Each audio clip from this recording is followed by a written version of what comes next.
I'm Julie Barkey with Session Update. Minnesota schools don't do enough to prevent bullying and harassment. That thought is the impetus behind a bill that was debated today in the Senate E12 committee. Members heard testimony on the Safe and Supportive Minnesota Schools Act. We'd like to show you some of that discussion right now.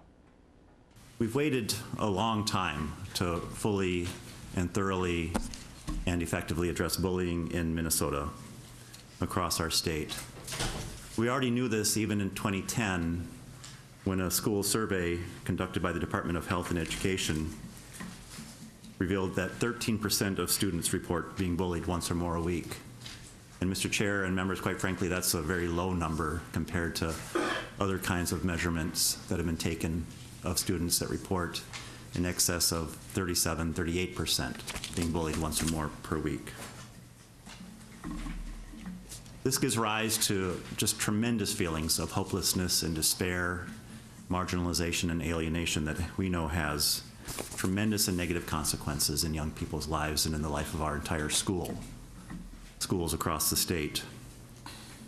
So the goal of this bill, Mr. Chair and members, is to ensure that every kid who goes to school in Minnesota knows that they are valued, that they will be safe, that they are loved, that they have an equal shot in life. At this new school, we were told that Jeremiah needed to learn to stand up for himself. I'm sure this did more harm than good, making him feel even more like a loser because he couldn't stand up for himself.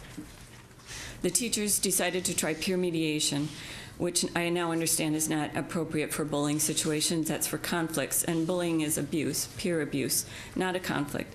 Jeremiah went to the peer mediation, and he later told me as he was walking out of the session that one of his tormentors whispered in his ear, "I'm going to kill you."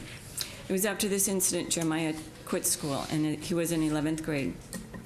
We had hoped that with Jeremiah being away from the bullying at school, he would heal from the damage that had been done to his self-esteem. But ultimately, the despair and pain became unbearable for Jeremiah. And on October 22nd, 2006,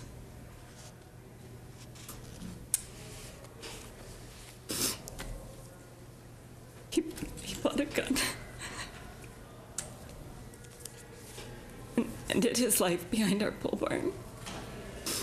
We all agree that bullying is bad. Everyone agrees that it needs to be stopped and prevented. We have all been touched by bullying in some way. Having been bullied myself as a kid, I am definitely passionate about kids treating each other with respect and dignity. But this bill does not have all the answers.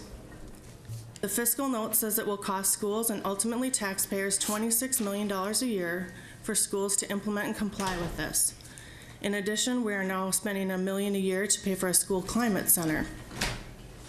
And even though the bill has been amended to remove the unconstitutional application for private schools, the bill is still fatally flawed. I have to ask, why are we spending $26 million a year on a redundancy of policies and enforcements? I don't know that this provides the tools. This is a costly bill. We're giving $52 per student in the next biennium, and according to my school districts before this fiscal note came out, they were estimating the cost of this to be $130 per pupil unit that this would cost them. And we're not providing the resources, we're not providing the tools, we're providing the mandate in this bill.